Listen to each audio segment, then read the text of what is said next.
দেখি মামুনি। আরে বাবা, ঠিক আছে ঠিক আছে। তামিম, এটা তোর গার্লফ্রেন্ড না? ওই বুড়ো লোকটার সাথে কি করছে রে?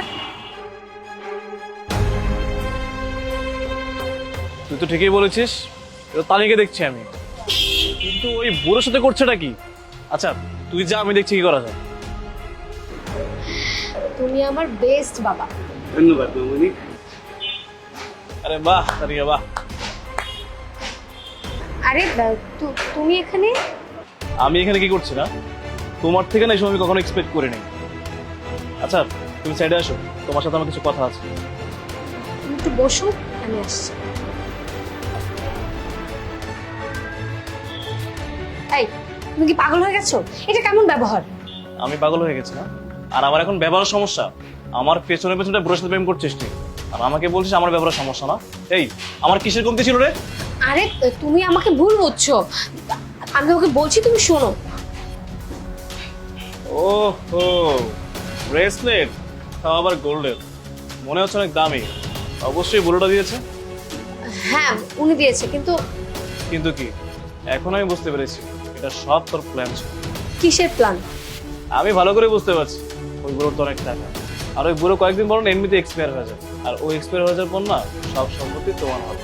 আর দেখো না, আমরা একজন একজন কত ভালোবাসি, আর ওর সব সম্পত্তি যখন আমাদের হয়ে যাবে, আমাদের পরবর্তী জীবনটা কতই না সুখের হবে, চিন্তা করে দেখো। মানে আমি যদি ওনাকে বিয়ে করি তাতে তোমার কোনো সমস্যা নেই, তোমার কোনো খারাপ লাগবে না? আরে তুমি সব কি বলছো? সমস্যার বা কি আছে, খারাপ লাগার বা কি আছে? ও না, খারাপ লাগবে, কিন্তু আমি অ্যাডজাস্ট করে নেব। কি করবো বলো, এতগুলো টাকার বিষয়ে। তুমি কি শিওর?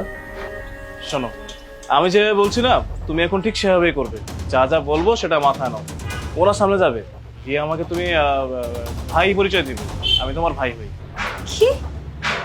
তুমি আমার ভাই? Like seriously? হ্যাঁ, আমি যেটা বলছি তুমি সেটা করো। যখন তুমি ওনার সামনে আমাকে ভাই বলবে না, তখন উনি তোমাকে আর সন্দেহ করবে না, আর আমাদের কোনো সমস্যা হবে না। আর চলো, বেশিক্ষণ দাঁড়ানো যাবে না, তাহলে তো সন্দেহ করবে।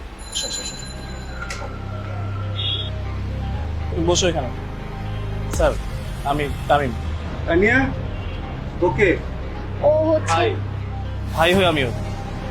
ভাই? কেমন ভাই? আগে তো দেখি নাই। আহ, দূরের ভাই। হ্যাঁ অনেক দূরের ভাই। দূরের ভাই? কই, আগে তো কখনো বলো নাই। আসলে স্যার হয়েছে কি, আমি বিজনেসের জন্য মোস্ট অফ দ্য টাইম দেশের বাইরে থাকি, আর দেশে অতটা বেশি থাকা হয় না, আর ওর সাথে তো কথাবার্তা কম হয়তো, তাই হয়তো ভুলে গিয়েছে, আপনাকে বলা হয়নি।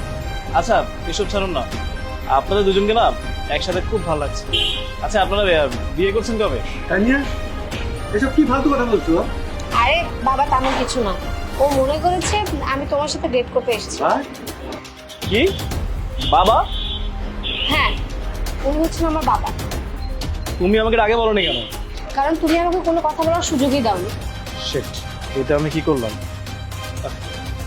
তানিয়া, আম সরি, আসলে আমি বুঝতে পারিনি, ভেবেছিলাম তুমি হয়তো ডেটে এসছো। ভালোই হয়েছে যে তুমি আমাকে ভুল বুঝেছো।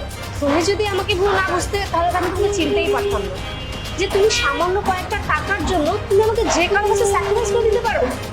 আমার বান্ধবী আসলে ঠিকই বলেছিল যে তুমি আমার জন্য সঠিক পারসন না। সরি বললাম তো, আসলে আমি ভুল বুঝেছিলাম। আমাকে দ্বিতীয়বারের মধ্যে একটা সুযোগ দাও প্লিজ। সুযোগ? তুমি আমার সাথে আজকে যা করেছো, তোমাকে তো সুযোগ দেওয়ার কোনো প্রশ্নই ওঠে না। দেখো, আজকের পর থেকে তোমার সাথে আমার কোনো সম্পর্ক নেই, তুমি এখান থেকে চলে যাও। আর হ্যাঁ, তুই তো আমার ভাই, তাই না?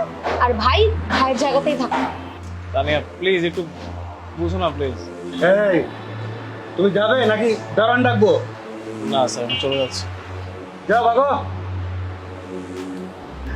আচ্ছা, যা বলছিলাম, আচ্ছা গাধাটাকে তুই কোত্থেকে ম্যানেজ করলি? আর বললো না, বাদ দাও তো সেসব কথা।